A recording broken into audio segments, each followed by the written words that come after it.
ಎಲ್ಲಿಂದ ಒಂದೇ ಸಾರಿ ಈಗ ಯಾರು ಮೆಮೊರಾಂಡಮ್ ಓದ್ದವರು ಯಾರವರು ಅವ್ರು ಹೇಳಿದ್ರು ಎಲ್ಲ ಬಿಲ್ಲೆಲ್ಲ ಒಂದೇ ಸಾರಿ ಚುತ್ತ ಮಾಡ್ಬಿಡಿ, ಏನ್ ಪ್ರಿಂಟ್ ಮಾಡ್ಲಾ?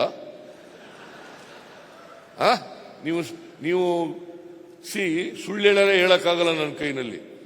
ನಾನು ಹಣಕಾಸಿನ ಮಂತ್ರಿಯಾಗಿರುವಾಗ ಹಿಂದೆ ಇರುವಾಗ ದುಡ್ಡು ಕೊಟ್ಬಿಟ್ಟು ಆಮೇಲೆ ಪ್ರಾಜೆಕ್ಟ್ ಟೆಂಡರ್ ಕರೀತಾ ಇದ್ದು ನಾವು.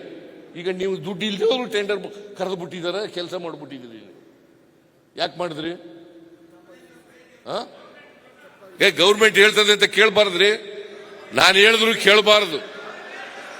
ನಾನು ದುಡ್ಡಿಲ್ದೆ ಕೆಲಸ ಮಾಡಿ ಅಂತ ಹೇಳಿದ್ರೆ ದಯಮಾಡಿ ಕೇಳಬಾರದು. 1/3 ಗ್ರಾಂಟ್ ಇದ್ರೆ ಮಾತ್ರ ಮಾಡಬೇಕು. ಹೇಳ್ರಿ, ಸುಮ್ಮನೆ ನೀವು 1/3 ಗ್ರಾಂಟ್ ಇದ್ರೆ ಮಾತ್ರ ಕೆಲಸ ಮಾಡಬೇಕು. ನಾನು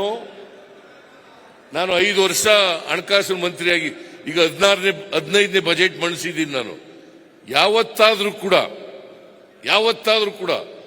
LOC ಬಿಡುಗಡೆ ಮಾಡಲಿಕ್ಕೆ 5 ಪೈಸೆ ಯಾವನಾರು ಕಾಂಟ್ರಾಕ್ಟರ್ ಇಂದ ಕೇಳಿದ್ದೀನಿ ಅಂತಂದ್ರೆ ರಾಜಕೀಯ ನಿವೃತ್ತಿ ಪಡೆದು ಬಿಡ್ತೀನಿ ನಾನು. ಇವತ್ತಿನವರಿಗೆ 5 ಪೈಸಾ LOC ರಿಲೀಸ್ ಮಾಡಲಿಕ್ಕೆ ಫೈನಾನ್ಸ್ ಡಿಪಾರ್ಟ್ಮೆಂಟ್ ನಿಂದ 5 ಪೈಸೆ ಕೇಳಿದ್ದೀನಿ ಅಂತ ಯಾರು ಕಾಂಟ್ರಾಕ್ಟರ್ ಬಂದು ಹೇಳಿದ್ರೆ ಅವತ್ತೇ ರಾಜೀನಾಮೆ ಕೊಟ್ಬಿಡ್ತೀನಿ.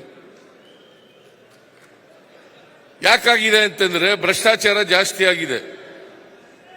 ನಿಜ, ನಾನು ಭ್ರಷ್ಟಾಚಾರ ಇಲ್ಲ ಅಂತ ಹೇಳಕ್ ಹೋಗಲ್ಲ. ಭ್ರಷ್ಟಾಚಾರ ಒಮ್ಮೆಲೇ ಹೋಗೋದಿಲ್ಲ, ಹಂತ ಹಂತವಾಗಿ ಕಡಿಮೆ ಮಾಡಬೇಕಾಗ್ತದೆ. ಸೊ ಇವತ್ತು ಕರ್ನಾಟಕದ ಅಭಿವೃದ್ಧಿ ಮಾಡ್ತಕ್ಕಂಥದ್ದು ಬರೀ ಸರ್ಕಾರದ ಜವಾಬ್ದಾರಿ ಅಲ್ಲ. ನಾವೆಲ್ಲ ಕೈ ಜೋಡಿಸಿದ್ರೇನೆ ರಾಜ್ಯದ ಅಭಿವೃದ್ಧಿ ಮಾಡಲಿಕ್ಕೆ ಸಾಧ್ಯ ಆಗ್ತದೆ ಅಲ್ವಾ? ನೀವು ಕಾಂಟ್ರಾಕ್ಟರ್ಗಳು ಕೂಡ ನಮ್ಮ ಜೊತೆಯಲ್ಲಿ ಕೈ ಜೋಡಿಸಿದ್ರೆ ಅಭಿವೃದ್ಧಿ ಆಗಲಿಕ್ಕೆ ಸಾಧ್ಯ ಆಗ್ತದೆ.